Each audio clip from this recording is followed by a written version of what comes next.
Bueno, hoy vamos a ver, este, aunque unas cuantas placas, pero sí vamos a tratar de ver gestión de impresos en sus distintas variables, para tener en cuenta algunas cuestiones técnicas que son muy importantes en la relación de la preparación del diseño para la imprenta, digamos. ¿Dónde estás? Por ahí.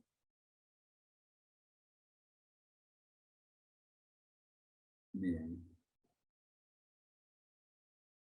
Bueno, vamos a ver sobre todo los pasos, ineludibles pasos que hay que tener en cuenta y que hay que seguir tomando los recaudos cuando uno prepara un trabajo para llevar a la imprenta y dando los pasos de preprensa y prensa posteriores al diseño. Vamos a ver algunas características fundamentales que hay que poner el ojo, digamos, pues son importantes porque esto tiene el valor de la reproducción en miles, digamos. Siempre decimos lo mismo, una máquina impresora que ande bien, imprime muy bien cualquier cosa horrible que le hayamos enviado. Entonces, y cuando imprime mal, muchas veces le echamos la culpa a la máquina impresora, pero en realidad es una mala preparación, una preparación deficiente de nuestro diseño, digamos, o algo pasó en el camino. Y vamos a tener en cuenta estas 4 cuestiones que aparecen aquí como subtítulo: plegado, imposición, marcación y terminación de producto. Acá hay un esquema básico de qué es lo que vamos a ir tocando en este proceso, digamos, en función, a ver, cuando decimos selección es porque cualquier decisión previa que tomemos antes de la realización de un diseño, sea manual, digital, pero que va a terminar impreso, también hay características muy importante en cuanto a todo lo que se está hablando ahora, inclusive en el famoso G20 que se acaba de hacer, con respecto a la optimización, digamos, de los recursos. Esto tiene que ver, la optimización de los recursos significa trabajar racionalmente desde el momento en que empezamos un diseño.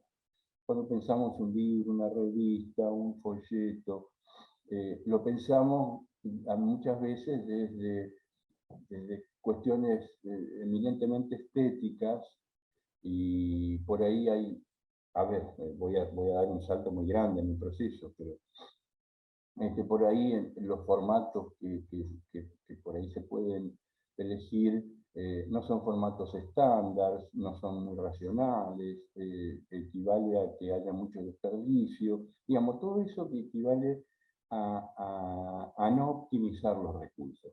Todo esto está en función de la optimización de los recursos, que es un problema, una problemática realmente importante desde hace mucho tiempo, digamos. Digo, desde hace mucho tiempo, cuando ya la industria se ha masificado totalmente. Y vamos a ver selección, plegado, porque en cualquiera de estas etapas del proceso hay también algunos detalles para el caso. La imposición, la marcación, la encuadernación en el caso de los productos que tengan esta característica, y terminación de producto gráfico también, en términos generales, cuando no es un producto así común, que se prefiere hacerle alguna terminación especial. En cuanto a optimización de recursos, este es un poquito lo que yo mencionaba, la relación del formato de prensa, de impresión, con respecto al pliego y a la pieza gráfica que nosotros pensamos diseñar.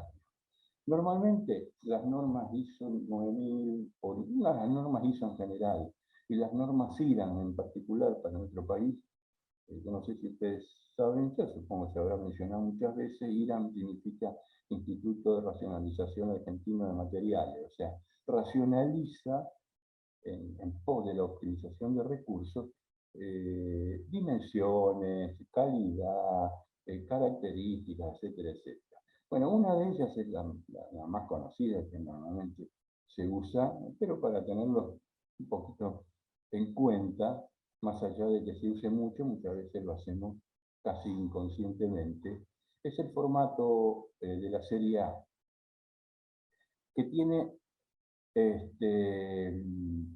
dimensiones muy particulares.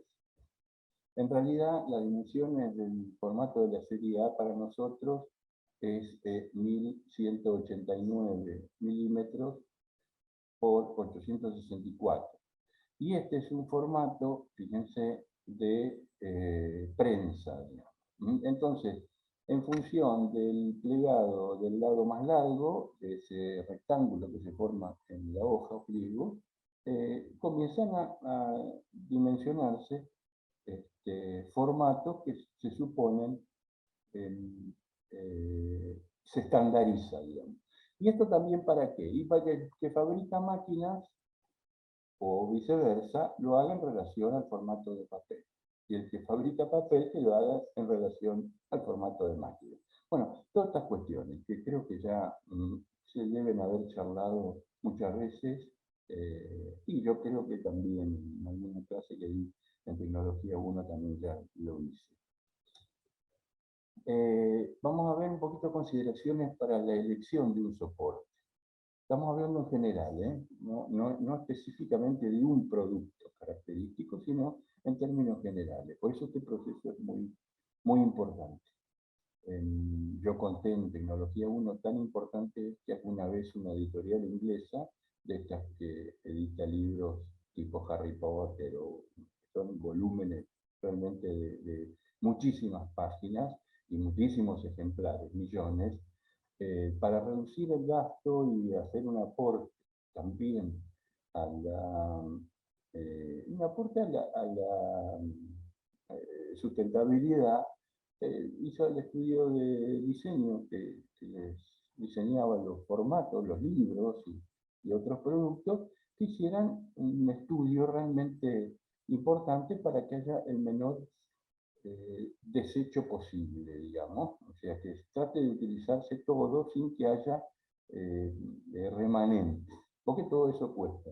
Bueno, se llegó y se hizo un estudio con formatos estándar, donde prácticamente no había casi nada, lograron reducir prácticamente un 30, 30 y pico por ciento de lo que era el costo y el uso de papel y otros productos que se utilizan en un proceso.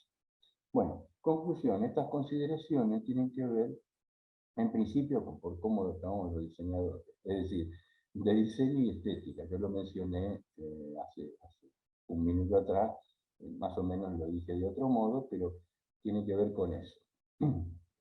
En cuanto a la función que deben cumplir y las características físico-químicas que se necesitan para tal o cual producto.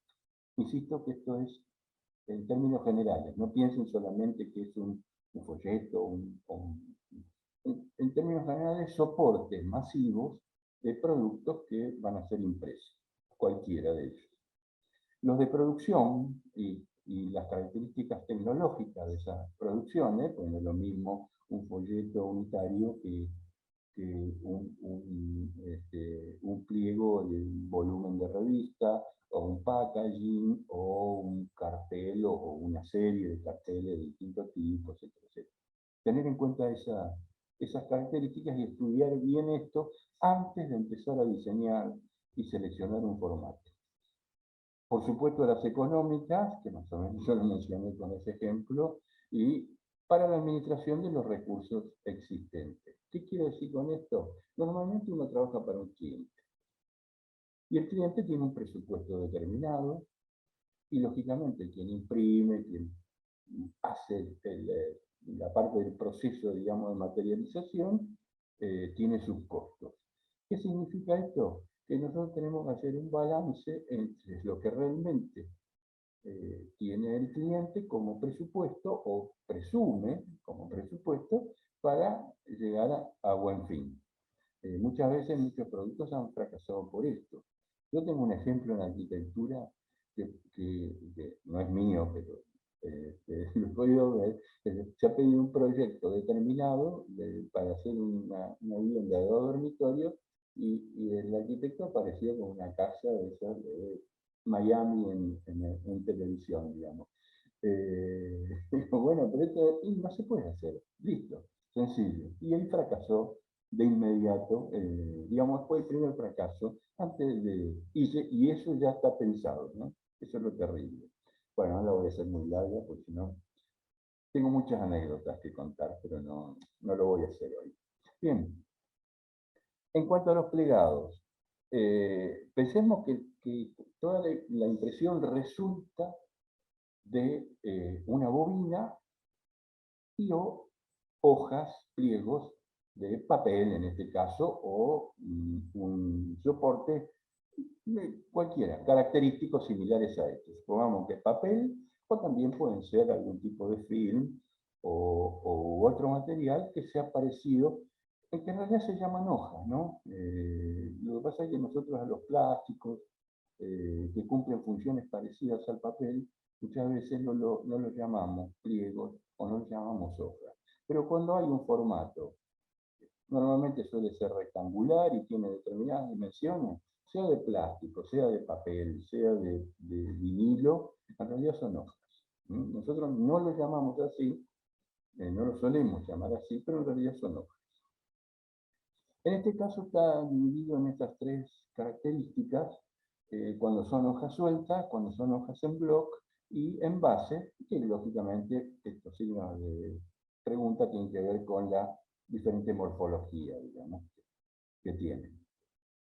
Algo parecido a lo que estamos haciendo en morfología, lo convencional, con respecto a eso. Seguimos.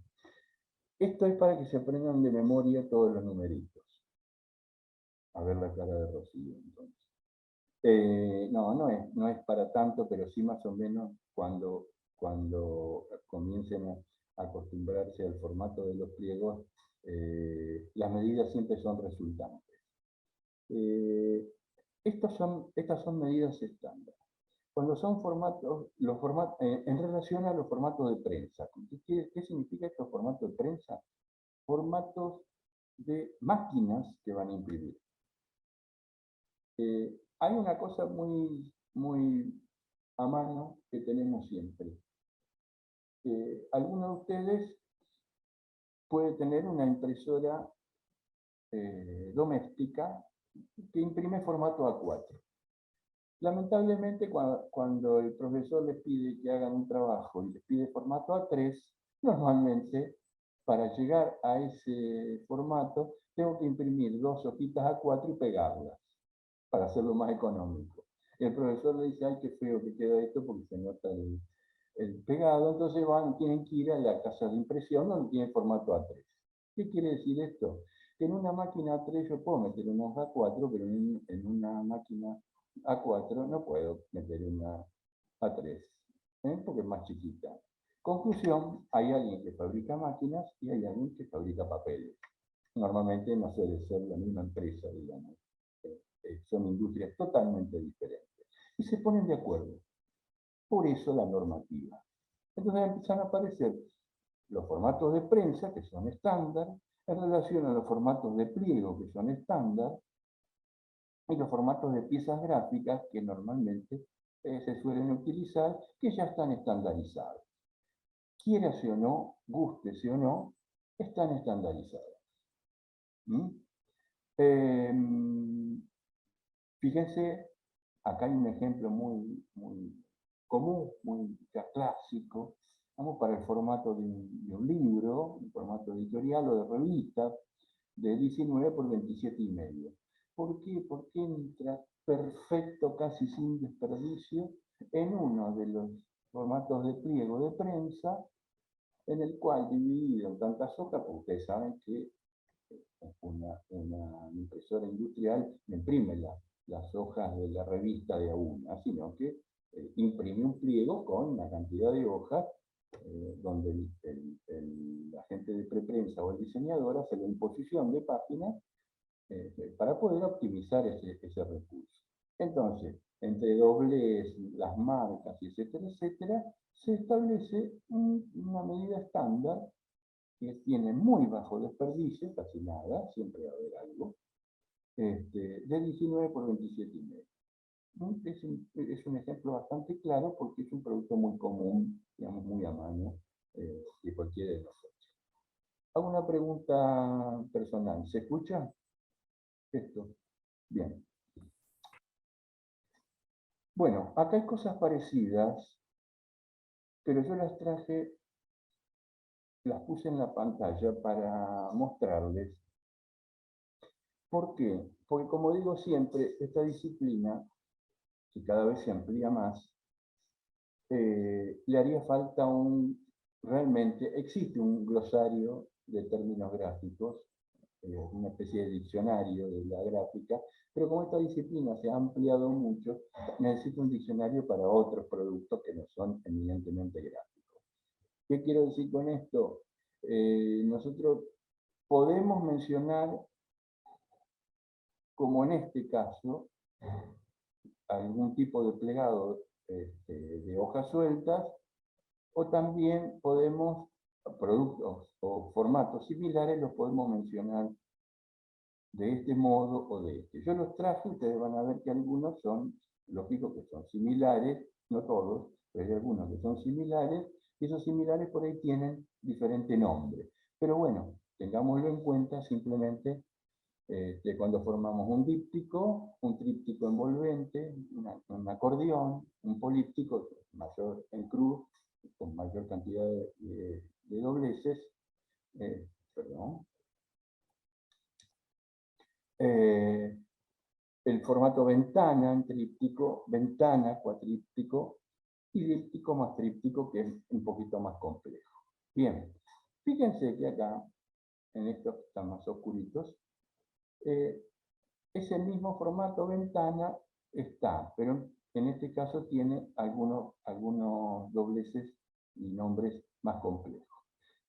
Esto acá al acordeón se lo llama zigzag, y así sucesivamente. No vamos a ahondar en eso, yo simplemente son prácticamente como lo dije antes, los mismos formatos, nada más que por ahí se los denomina diferente. Como en Argentina no tenemos, salvo el glosario de Puig, el glosario terminográfico, no hay otro, pero también ese glosario ha quedado bastante, digamos, fuera de campo por algunas cosas. Lo mencionamos más o menos y nos tenemos que poner de acuerdo cómo hacemos la mención de esto. Por eso digo, por ahí en un taller o cuando tengan que hacer un trabajo, lo van a mencionar de un modo y hay otro que lo van a mencionar de otro. Simplemente una salvedad para que ustedes estén advertidos. Acá hay un detalle mayor de hojas sueltas que ya tiene cierta característica de imposición, porque cuando son hojas sueltas que están plegadas, lógicamente, y sin formar bloques, también hay una cierta imposición porque hay caras que quedan al frente, otras que quedan entre medio y otras que quedan por detrás o últimas. Digamos, podemos llamarlas páginas, normalmente casi que se las puede denominar páginas. Hay una serie de plegados, fíjense, esta denominación es particular, nosotros no la usamos mucho, nosotros usamos caras u hojas, o páginas, perdón, pero más o menos se puede entender. Con línea de puntos están marcados los dobleces. Seguimos. Y por eso destaco acá en este caso la optimización en cuanto a pliego. Y en cuanto a pliego sí llamamos, esto es muy característico nuestro, llamamos imposición. Si tenemos que definir con algunas palabras lo que es la imposición, es el ordenamiento de las páginas de un pliego impreso. En realidad es el ordenamiento de páginas de un impreso. A veces no son pliegos, sino son, en el caso de los diarios o algunas revistas, son en bobina. Disculpen por el ladrido de mi querida perra. Acá hay 3 ejemplos y diferentes situaciones. Creo que después están los... a ver, sí, aquí están los gráficos. Por ejemplo, con un formato de pliego de 65 por 95, la pieza va a ser folletos A4, cantidad de tinta, esto de 4x4 quiere decir, 4x4, digamos, quiere decir sobre las 4 tintas, frente y dorso. Y en 2 situaciones diferentes de cómo se puede hacer la imposición. Un segundo ejemplo y un tercer ejemplo. No es largo, después ustedes lo leen más detalladamente, porque si no se hace como muy aburrido. El ejemplo 1, situación 1 y situación B, perdón, A y B, el mismo formato de pliego y cómo se puede ordenar, cómo se hace la imposición en un caso y en el otro para después doblar y que después aparezcan las páginas. Cada marca de estas cuadrículas, lógicamente, son las páginas. La nomenclatura es F y D, es frente y dorso, como ya se habrán dado cuenta. Fíjense que acá, en la misma hoja, todos los frentes aquí, todos los dorsos del otro lado, lógicamente las marcas que correspondan, y en este caso, todos los frentes de un lado y todos los dorsos de otro, y después vendrán los. Y acá hay una pequeña caracterización de lo que sucede con este tipo de imposición, digamos. Se ahorra en matricería, etcétera, etcétera. Yo no quiero andar demasiado en esto de los costos porque va a pasar lo mismo que pasaba cuando hacíamos la diferencia, le preguntábamos la diferencia entre imprimir en offset o imprimir en rotograbado, y siempre por ahí aparecía que imprimir en offset es más barato que en rotograbado. Son situaciones muy particulares, no es que sea exactamente así, porque no es que sea más barato imprimir en uno que imprimir en otro. Hay costos iniciales en uno y costos iniciales en otro, y así sucede. Pero a veces hay necesidad de tener que imprimir en ese que se dice que es más caro, pero tiene otra característica, que como son tantos millones, seguro que va a durar, y no hay que hacer ningún cambio de matricería.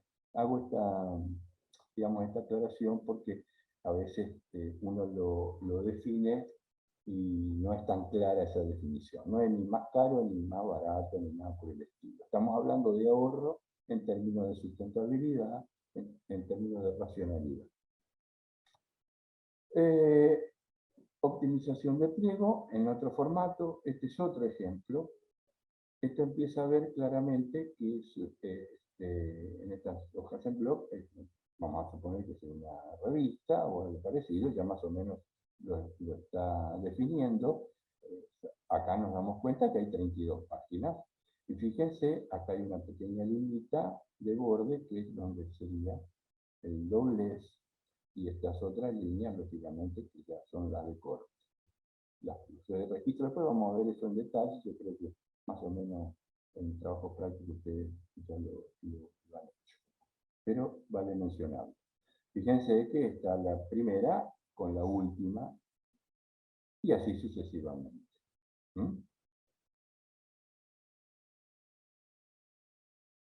Bien. Esto, lógicamente, yo creo que no necesito explicar dónde van los dobleces y después dónde se cortan, ¿no? Lamentablemente nadie me hace ninguna mención, ningún parate, ni nada. Yo considero que esto se entiende perfectamente bien. Y si no, sí, profe, se entiende bien. Por eso más detenidamente. Bien, este ejemplo 3, fíjense que estamos hablando siempre en el mismo formato. ¿Por qué? Porque el formato de la hoja es estándar, y ahí va a tener, y la máquina es estándar, digamos, esa máquina y esa hoja. Lo que no es estándar es el producto que voy a hacer yo, o sea, vos. Entonces, a eso mismo, si yo cambio el formato, Acá me entran 1, 2, 3, 4, 5, 6, 7, 8 páginas. Y acá me entran 1, 2, 3, 4, 5, 6, 7, 8, 9, 10, 11, 12, 13, 14, 15, 16 páginas. ¿Qué quiere decir esto? Que en el mismo pliego las páginas de este producto lógicamente son más chicas. ¿Cierto? Bueno, esas son decisiones que se toman porque para diseñar, ¿qué diseñar? Componer cosas arriba de un soporte. Y ese soporte tengo que tenerlo. No es lo mismo diseñar arriba de una hoja de 14 por 20 que a una A3, por ejemplo. No son ni productos similares, ni mensajes similares, y lógicamente la composición también varía los tamaños. Bueno, cuando son los plegados de hojas en bloc, exigen una etapa que se denomina en términos generales encuadernación. ¿Por qué? Porque este tipo de productos son cuadernos, o sea, cuadernos, libros, y esto es una denominación general para todo. Algunos tienen libros, se llaman libros porque tienen formato libros y tienen encuadernación de libros. ¿Me explico? Y otras son revistas.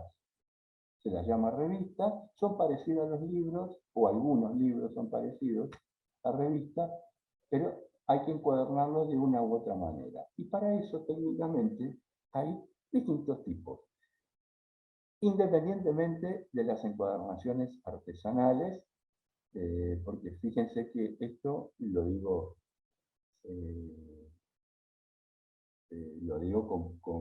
digamos, con mucho placer, es uno de los oficios maravillosos que tiene alguna de estas etapas del diseño, que es la encuadernación. Acá en la industria, digamos, gráfica, lógicamente hay máquinas para hacerlo, pero hay veces que se necesitan productos terminados de otro modo, con una calidad especial, etcétera, etcétera, y hay personas, gente que hacen encuadernaciones así muy especiales, muy interesantes. Acá hablamos de las generales. Hay dos características que tienen el principio de la encuadernación, lo que tiene que ver con el lomo. El lomo siempre es, bueno, ya saben, es normalmente la parte de un producto de hojas en bloc, por decir libros o revistas, es la parte más delgada, que es lo que hace al doblez central. Y estos dos tipos se los llama acaballado o cuadrado, porque tienen dos formas distintas. Acá también van a escuchar en la jerga gráfica esto de acaballado, dice encabalgado, acaballado, a caballito, como le dicen algunos. ¿Qué estoy diciendo? Que en la imprenta tal lo llama acaballado. Fui a imprimir también una revista a la otra imprenta y le decían, vas a encuadernar a caballito, y etcétera, etcétera. ¿Qué quiere decir esto? Acaballado es por la forma de la montura. Cuando la montura se adapta al lomo del caballo, digamos, tiene esa característica. ¿Sí? Por eso se lo denomina así. Y lomo cuadrado es porque tiene ángulos rectos, no es porque sea cuadrada, sino tiene cuadratura, eso sí, es porque tiene los dobleces en ángulos rectos y forma un lomo de determinada dimensión. ¿Estamos hasta ahí? Bien. Después vienen características, no son determinación, sino que pertenecen a la misma etapa de encuadernación. Porque tiene que ver con técnicas distintas de encuadernar. Estas son dos formas distintas, acaballado y cuadrado, en relación al lomo, pero después, en relación al lomo, hay tres modos muy comunes. ¿Por qué? Porque el lomo va a estar compuesto de lo que es el pliego de tapa, tapa lomo contra tapa, y el bloque de páginas. Entonces se completa lo que sería el libro. En el caso de la encuadernación rústica, es la encuadernación más común, digo más común, quizás hoy no lo sea tanto, por ahí la encuadernación más común pasó a ser la Binder, digamos que es una redundancia semántica porque Binder en inglés significa encuadernación, pero así lo llamamos acá, encuadernación Binder, y le explico las tres, así tienen diferencia. La encuadernación rústica es de las, cuando uno ve un libro de cualquiera, a ver, ¿cómo es este, por ejemplo? ¿Se ve? Bien. En este caso tiene solapa, etc. Acá debe estar la factura cuando lo compré. Y bueno, ¿qué va a hacer? Bueno, ese lomo, lógicamente, tiene ángulo recto. Normalmente la tapa es, como todos los bestsellers, las novelas, este tipo de libros, tapa de cartulina, que normalmente andan por los 280 gramos, 500 gramos, siempre andan por ahí. Son semirrígidas. Y están formados por pliegos de 16 páginas que forman cuadernillos de 16 páginas, cuando está el pliego doblado en el formato de páginas del libro, y esos cuadernillos están apilados, que son de 16 páginas. Y eso está pegado solo en los bordes. El cartoné normalmente es el cosido, pero ojo, esta encuadernación rústica también es cosida, porque se puede hacer de dos maneras. Yo dije, se cosen los cuadernillos de 16 páginas, se cosen con hilo, con una cosedora, que no es exactamente igual a la para coser los textiles, pero es eso, porque se cosen con hilo los cuadernillos y después se le pega la tapa. En el caso del cartoné, son los que normalmente tienen la tapa de cartón de gran densidad, digamos, cartón grueso, que tiene otro tratamiento totalmente distinto, y el bloque de hojas tiene también un cosido, lo que se llama el cosido francés, y luego se le pega esa tapa, que acá no se alcanza a ver, no creo que alcancen a ver ustedes, pero normalmente está este tipo de tapa, están hechas con 3 hojas de cartón que tiene la tapa, y con tela se pega el lomo, y con tela se pega la contratapa. Entonces con eso se Porque pone. sí, porque a mí me gusta Profe, más. Sí, perdón. ¿sería esto? Ese libro, ¿eso es cartón grueso? Sí. Bien, eso, así es. Eso es cartoné. Sí, y normalmente tienen el lomo curvo. Acá tengo una reliquia de la vida a ver, mira, esta arte gráfica se llama. Fíjense que acá el lomo, lo veo acá, ¿ves?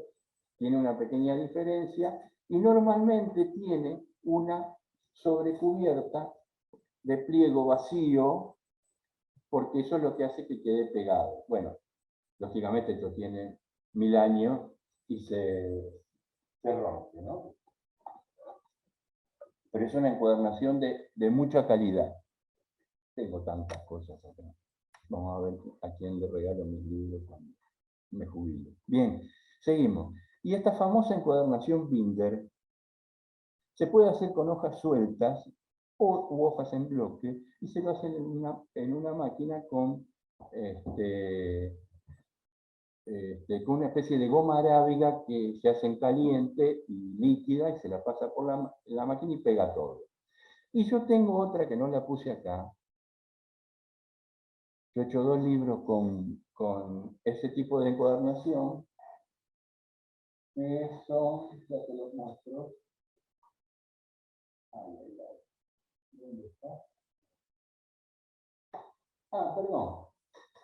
En principio, una revista, un libro, el lomo encabalgado, que no lo mencioné, yo estoy hablando ahora del lomo cuadrado. El lomo encabalgado son una serie de pliegos impresos que ustedes ven que tienen una grampa.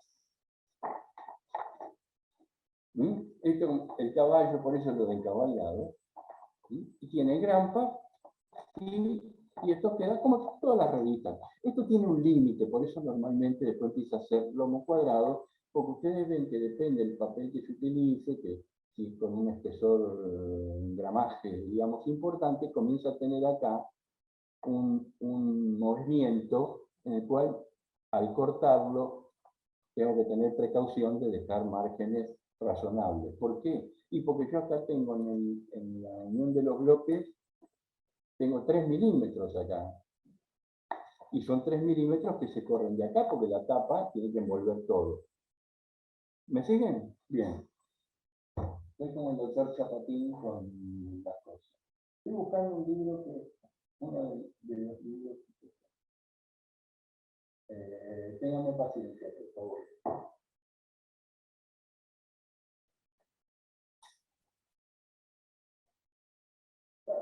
Sí. ¿Cómo me lo voy a encontrar? Lo tengo acá.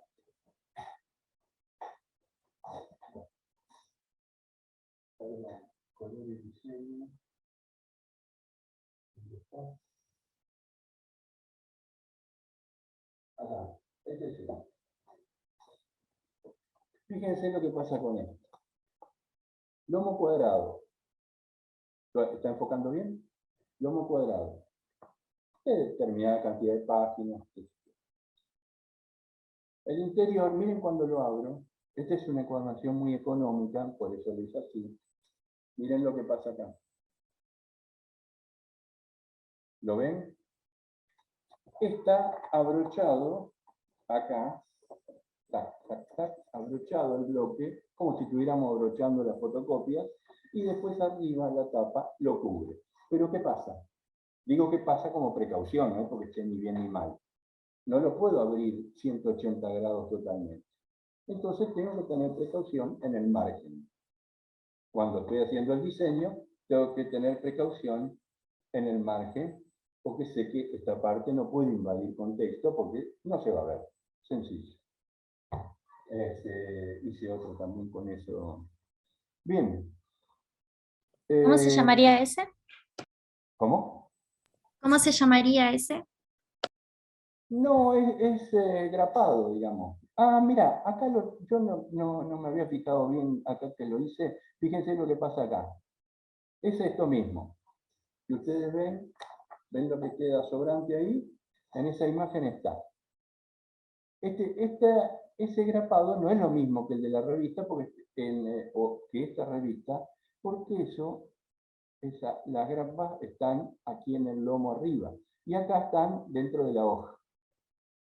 Bueno, después también, fíjense acá, fresado y cocido, que tiene que ver con esa encuadernación rústica y con el cocido total. Bueno, yo cuando estaba hablando, discúlpenme, me distraje, y es como que quedé acá y empecé a mostrar, y en realidad acá estaba explicando lo que antes estaba desesperado por explicar con los ejemplos que tengo aquí. Aquí están a la vista cómo se forma o deforma, no podríamos decir eso, las características de cada uno de este tipo de encuadernación. Y esta encuadernación, que se llama binder y que es como una goma, digamos, como si fuera una especie de goma arábiga, o no quería decir poxirram, pero una goma arábiga, que en caliente se pasa todo el bloque del libro y tiene un pequeño enfriamiento rápido y ya al salir de la máquina ya está perfectamente pegado, digamos. Y casi que se puede abrir a 180 grados, que cuando está bien hecho, prácticamente se abre a 180 grados. Y cuando no está tan bien hecho, se despegan las hojas. También hay que decir, hay que tener mucho cuidado con eso. En estos casos no, porque nunca se descose. Y en este caso es más incómodo porque queda un poquito de lomo que nunca se va a abrir, pero no se rompe nunca. Eso del despegado ¿Eh? de las hojas pasó con los primeros libros de Harry Potter cuando todavía era algo nuevo. Se salían todas las páginas, era tremendo. Hubo una de las ediciones que estaba totalmente despegada. Lo digo con conocimiento de causa porque cada vez que salía un libro de Harry Potter tenía que hacer lo que hizo algún papá o mamá o cosas así. Es más, un día estuve hasta la 1:00 y pico de la mañana esperando para... Bien, papi se deben acordar. Ok. Bueno, y acá plegados, hojas en bloc, envases. Estos son productos distintos, digamos. Se los denomina encuadernación también porque de algún modo, no es porque se genera un cuaderno, pero si ustedes ven la forma de algunos tipos de envases, son prácticamente parecidos a algún libro. Pero bueno, eso es nada más que un comentario. La morfología de los envases es muy variada. No tiene una variedad, estandarización y variedad como lo tiene la historia del libro, digamos, para el caso, pero digo, la dinámica de la morfología de los envases también es muy amplia y más actual que cualquiera de lo que pasaba con los libros. Así que eso más o menos yo lo dejo ahí porque hay tanta variedad y tanta... En términos generales, el procedimiento, más allá de la morfología, el procedimiento técnico es el mismo. Bueno, otra de las cuestiones importantes y que están dentro de las etapas en la preparación de los impresos es la marcación. Yo creo que esto, ustedes en Tecno 1 habían hecho un práctico con marcación de impresos, ¿no se acuerdan? Bien, bueno, vamos a suponer que esto es una... Acá tiene, abriendo cualquier programa, software, queda más lindo, tipo de edición, sobre todo programas editoriales, qué sé yo, desde el InDesign a Illustrator, cualquiera, CorelDRAW, o cualquiera que tenga nombre parecido. Cuando vamos a la etapa de tener que imprimir, y no imprimir en la HP que tenés ahí en el escritorio, sino cuando tenés que llevar a reproducir una cantidad de ejemplares y se hace en otro lado, hay una nomenclatura que tiene que ver, lógico, con la interpretación que va a hacer la máquina que recibe y el que maneja la máquina.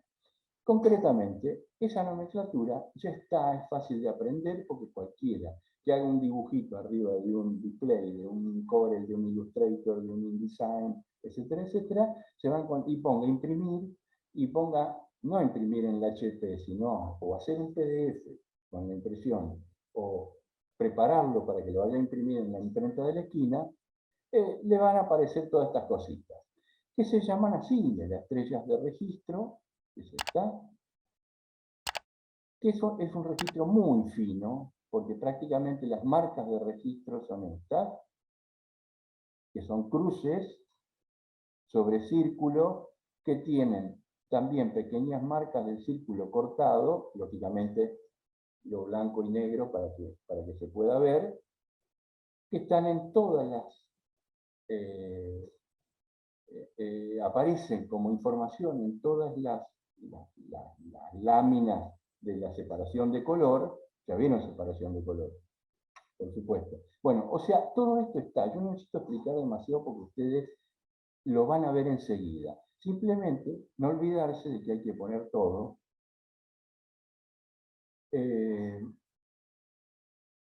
La información de página. Esto es muy importante y el programa lo pone automáticamente. Muchas veces cuando se hacen productos muy especiales, a mí me ha tocado, yo lo he hecho, y lo tuve que poner manualmente porque no estaban dentro del estándar de lo que proponían los software, y la cosa era, lo digo así, la cosa es no olvidarse de poner las marcas que corresponden.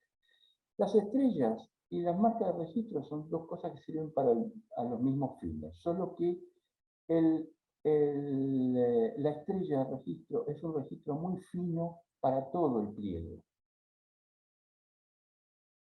y para todo el pliego, digo, para toda la hoja donde se está imprimiendo algo. Y las marcas de registro concreta de las cruces son las que tienen que coincidir en cada uno de los colores para los que están separados. Suponiendo que acá yo estoy imprimiendo en cian, en magenta, en amarillo, en negro, acá hay un magenta, un naranja, digamos, porque es un magenta hielo, y acá hay un verde. Son colores especiales que van a estar en una matriz diferente en cada uno de los colores. Y eso tiene que coincidir. Porque como ya vimos en tecnología 1, la máquina, los cuerpos impresores imprimen a una tinta a la vez. Salvo la impresora de tu casa y la que tiene visual o grupo de imagen, no sé dónde mandan imprimir, que es compuesta, digamos, y sale todo impreso en el mismo acto. Lo demás, la impresión industrial es una placa por tinta. Bien.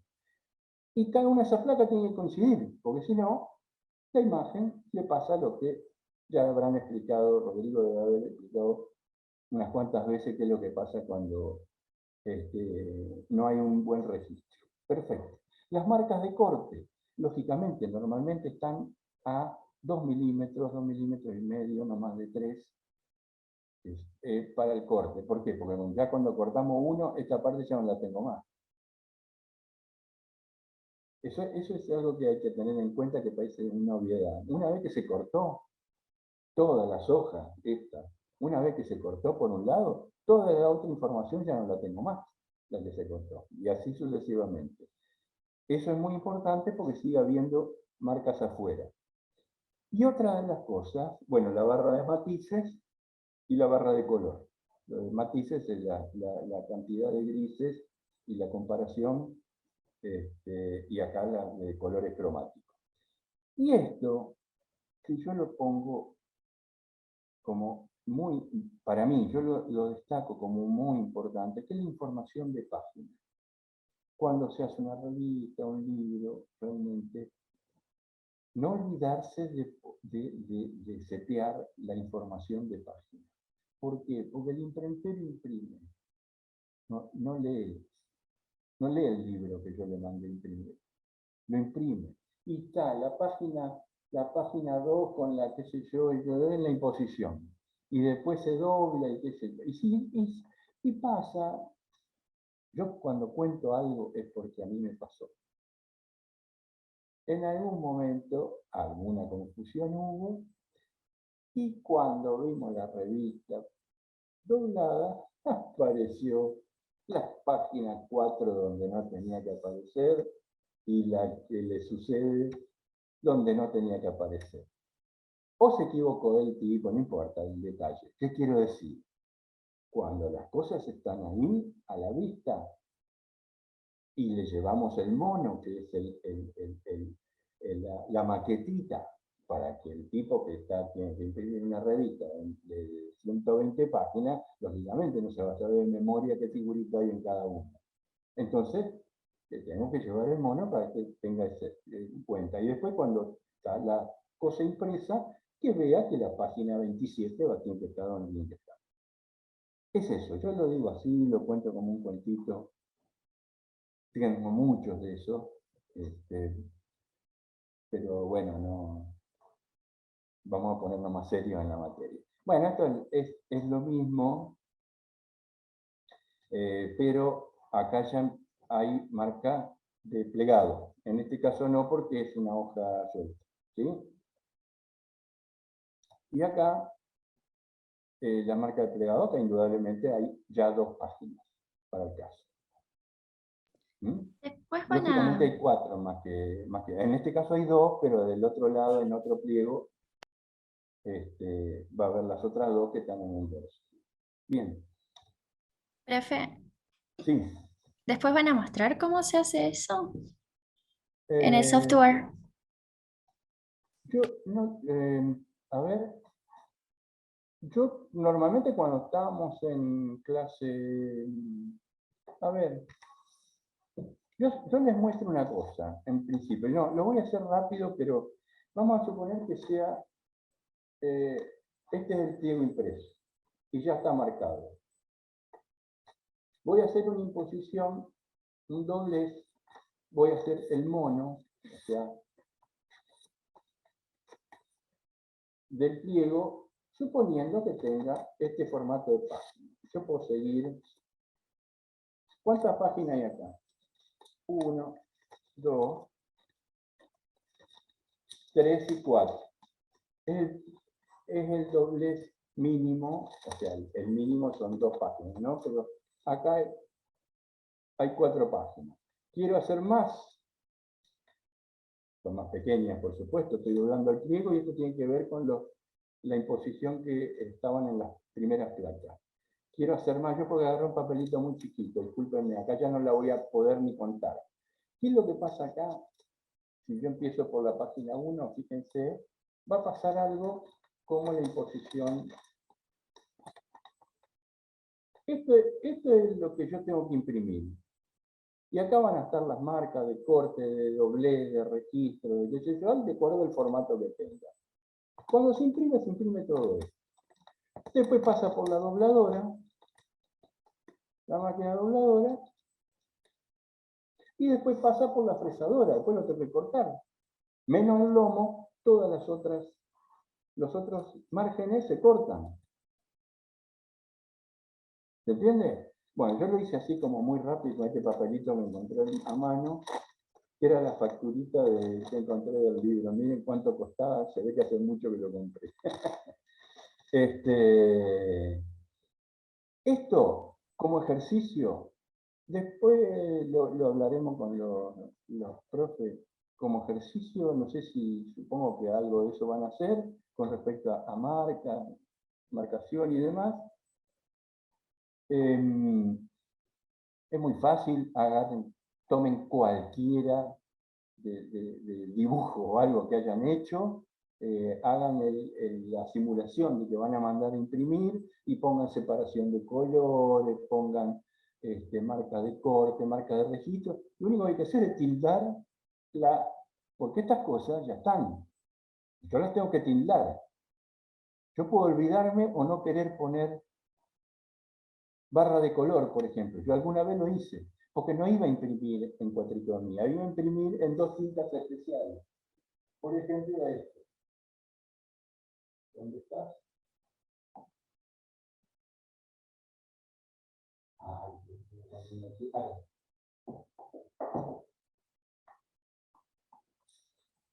Año 2001.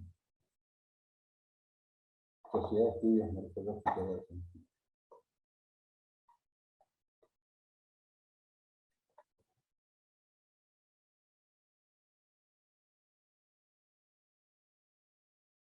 Miren, este lomo encabalgado, este es el libro de resúmenes del Congreso. Lomo encabalgado, etcétera. ¿Para qué era que yo tenía que mostrar esto? No olvidé. ¿Algo de los pliegos? ¿Algo de los Ah, pliegos? ¿Algo de Con los respecto pliegos, a las marcas de me corte? olvidé por qué queríamos. Por las tintas. Fíjense que esto está con un verde y un marrón. Son solo 2 tintas. Yo lo que hice fue, mandé a imprimir, a hacer los originales y puse, qué sé yo, 2 colores primarios, digamos, el cian y magenta. Y después le dije, al cian convertímelo en el verde Pantone número tanto y al otro Pantone número tanto, al magenta. Entonces acá yo le puse las marcas no le puse barra de colores, pero eso, ojo, yo no estoy dando un consejo, simplemente lo hice así porque no eran los colores que había que imprimir. Los colores se los determiné yo con pantones especiales. Lógicamente que se puede hacer, si yo ya tenía seleccionado qué pantone iba a hacer, lo ponía. Y sale exactamente igual, no hay ningún problema. Eso con respecto a la barra de colores y la de matices, ¿no? La de grises, por supuesto. Hagan la simulación, eso es sencillo. Y después lo haremos con los profesores. Yo no sé si hay alguno de los trabajos estos rápidos que por ahí se hacen, que por ahí en la presencial lo hacían. Bien, ¿qué pasa con los envases? Vamos a tomar algunos nada más como ejemplo porque son de muy distinto tipo. ¿Ustedes saben lo que es el sangrado? Bien, es un espacio, digamos, que desborda o está fuera del formato de la hoja, que contiene información y que normalmente se hace, ¿por qué? Porque los cortes, cuando se corta algo, lo mismo en la revista, en los libros, y uno quiere seguir, por ejemplo, esto que estaba impreso en pliego más grande y está cortado acá, este color verde azulado seguía. Entonces, para que no me corte y me quede blanco, porque la máquina me lo cortó 1 milímetro más grande y que no me quede blanco de la hoja, lógicamente yo sigo. Cuando es una imagen, por supuesto que es mejor que realmente siga, porque si no, le va a pasar lo que hizo alguien alguna vez. Esta sí no la hice yo. Había la foto de las caras de gente, digamos, y resulta que para que llegue y hacer el sangrado, agarró y le pegó, ¿sí? O sea, le ensanchó la cara a uno, le quedó la jeta como el, perdón, está grabado, le quedó la trompa como el del Guasón, digamos, más o menos eso. Para que no pase eso, hay que prevenir el sangrado, para poder hacer las marcas de corte y que corte donde debe cortar. Si yo quiero que corte por acá, que corte por acá. Y no que siga esto y me termine cortando por este lado. Bien. Las marcas de troquel, cuando decimos marca de corte, normalmente estamos hablando de los cortes que son a 90 grados, lo que hace la guillotina, la fresadora. Las marcas de troquel, ¿qué es el troquel? También es un corte. Lo que pasa es que sigue una silueta, porque hay que fabricar la silueta para que corte ya no a 90 grados, sino con la forma que se tenga pensado. ¿Se entiende esta diferencia? Marca de corte. Esta es una denominación común, por eso yo marco la diferencia, porque troquel también es corte. Lo que pasa es que cuando hay que cortar la cara en el librito de los chicos, la cara de Mickey, con las orejas así, o el pato Donald, hay que hacer una matriz especial que tenga esa silueta para poder cortarla de ese modo. Marcas de vendido, plegado y doblado. Marca, ojo que en el packaging, en cualquier envase de estas características, tiene por ahí estas tres cosas, en el sentido que hay algunas que están dobladas completamente, hay otras que están plegadas a 90 grados o alguna gradación también diferente, y hay otras que están marcadas para que puedan pegar, al estar pegada, puedan despegarse, etc.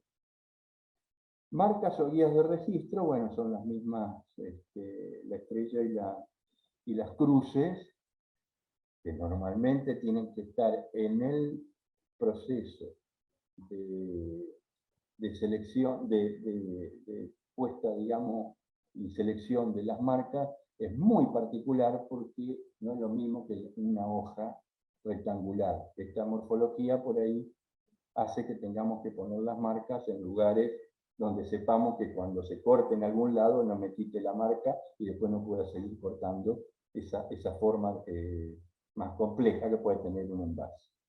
La barra de color y matices y la información de página. Bueno, acá no puse nada porque en realidad la información de página para el caso son detalles que deben tenerse en cuenta y que normalmente el técnico, el maquinista que está trabajando, por ahí las puede leer.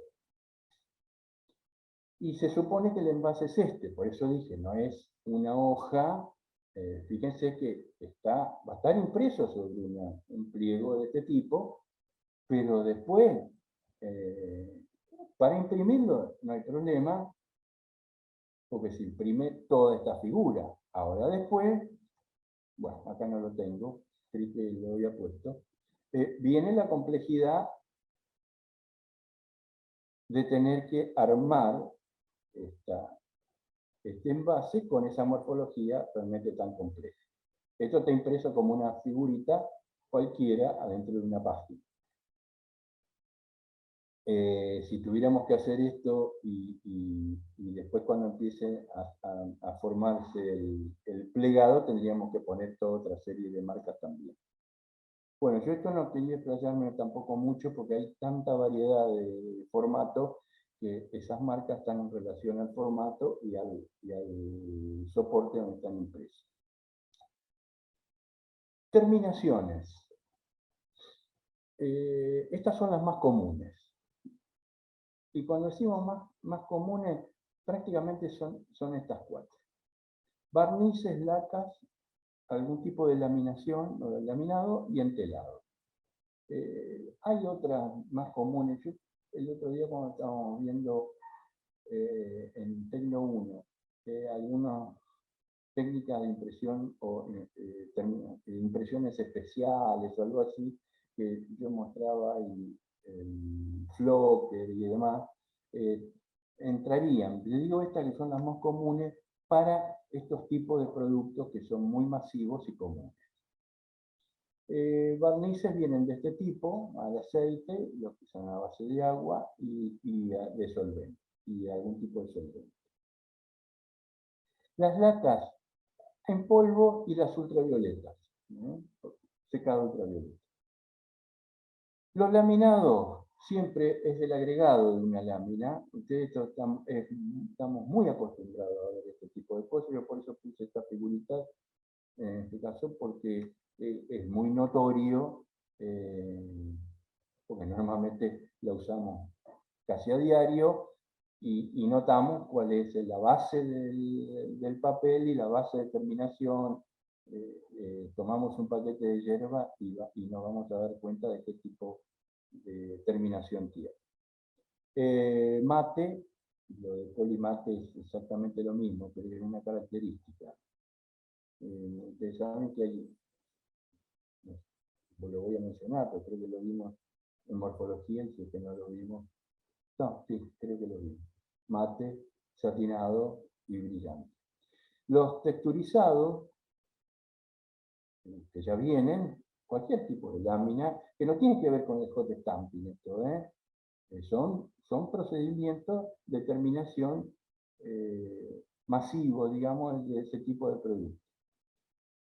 Metalizados, los de seguridad, en el caso para cheques o papeles de seguridad, y algunos plásticos en el exterior. Cuando decimos plástico estamos hablando de los etilenos, polietilenos, ese tipo de laminados, ¿no? Y los entelados, bueno, textiles, son terminaciones. Esta variedad de terminaciones tiene que ver porque los productos no son estos comunes, como uno puede decir, y la revista común. Hay mucha diferencia. Fíjense, para que se den cuenta, o sea, para graficar esto, con solo ver en la estantería de un súper cualquiera de estos productos, o vamos a la perfumería, que ustedes van más seguido que yo, y ver las terminaciones de esos productos comparándolo con la novela de la librería que está enfrente, digamos, que la tiene ahí. Nos vamos a dar cuenta de cuáles son las características de esas terminaciones de productos, que son realmente muy variadas y muy interesantes, que normalmente se hacen posteriormente cuando está todo impreso. Laca sectorizada, yo puse acá un ejemplito. El cuño seco y el timbrado son dos cosas similares. Yo no sé por qué lo han separado, esto es de autor, yo lo puse para respetarlo de autor, pero en realidad es prácticamente lo mismo. El cuño seco se hace con la tipográfica o con algo similar, se hace con un plissé y tiene un relieve, que ese relieve puede ser o marca de agua, como queda acá como relieve, o entintado, digamos, en el mismo nivel. En este caso, la laca, cuando es sectorizada, es porque el laqueado está sobre, en este caso, el logotipo este. no está sobre toda la superficie del impreso. Entonces se destaca una parte. Gofrado, bueno, tiene una característica muy particular también de cliché en seco y otras herramientas. El hot stamping, que lo tomamos como una técnica de impresión porque es reproducción gráfica, pero es parte de las terminaciones de los productos. Normalmente no se usa, no mandás a imprimir la revista en hot stamping.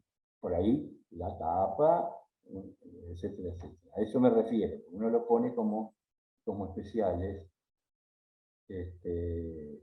porque normalmente hay productos que casi como que se hacen con eso, es muy común hacerlo con eso, pero no suelen ser masivos.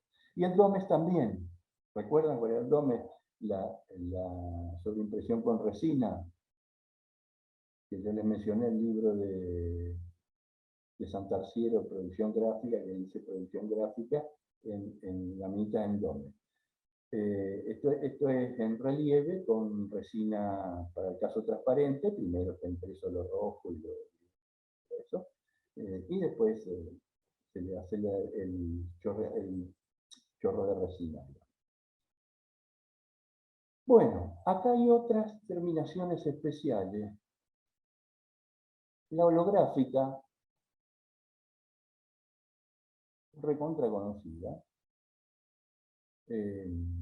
Cualquiera de los productos de estos que salían normalmente por seguridad, la impresión holográfica es una de las terminaciones que se suelen hacer. La impresión lenticular, que a veces se la confunde con la holográfica, en realidad la impresión lenticular es una imagen como fragmentada, una imagen, digo, una forma, no importa, que se imprime en un sentido y se ve, depende del ángulo, y en otro sentido, y se ve desde otro ángulo, otra imagen. Por eso se lo confunde y comúnmente se le dice impresión holográfica, porque se llama impresión lenticular. Se imprime por franjas y el ojo recompone en determinado ángulo, el ojo recompone la imagen, y del otro lado se imprime por franjas otra cosa y el ojo recompone la otra imagen que se ve. Acá porque están casi como las dos juntas, no hay otro modo de mostrarlo. Hay un efecto flip, después leanlo, ¿no? Es muy característico. Esto también es muy común, este efecto 3D. Efecto zoom, el de motion, de movimiento, morph y combinar. Bueno, esto son terminaciones especiales que tienen que ver con la impresión, pero también que llevan un proceso previo, por supuesto. Y esto es pausa.